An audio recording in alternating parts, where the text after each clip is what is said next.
Okay, so 2019 has been a massive year for the Switch. Not only was the Switch Lite released, but a ton of amazing games were released as well.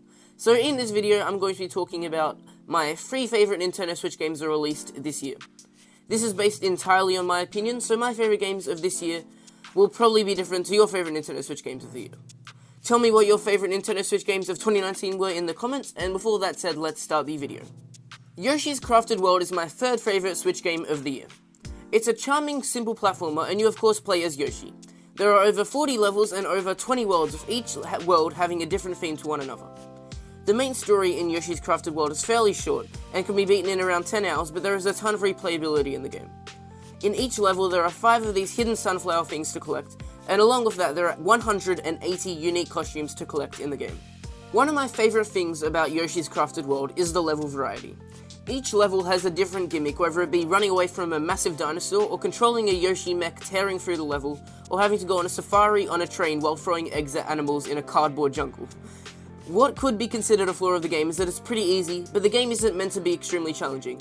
It's just meant to be a cute, fun platformer that anyone can pick up and enjoy, and that's exactly what Yoshi's Crafted World is. Super Mario Maker 2 is my 2nd favourite game released on the Switch in 2019.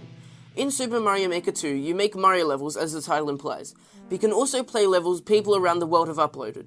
And as of July 2019, which is only 1 month after the game had been released, 2 million levels had been uploaded.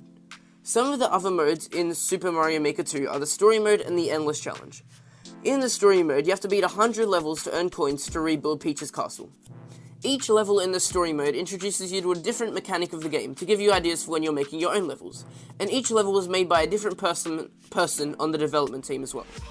In the Endless Challenge, you have a certain amount of lives, and you see how many levels you can complete before you use all of your lives, and there are 4 different difficulties, so if you want to challenge yourself, you can.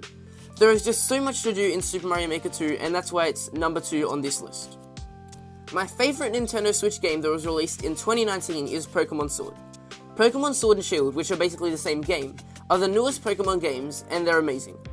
The region where these games are set in is the Galar region, and it feels so alive, and the upbeat soundtrack just adds to the liveliness of the game.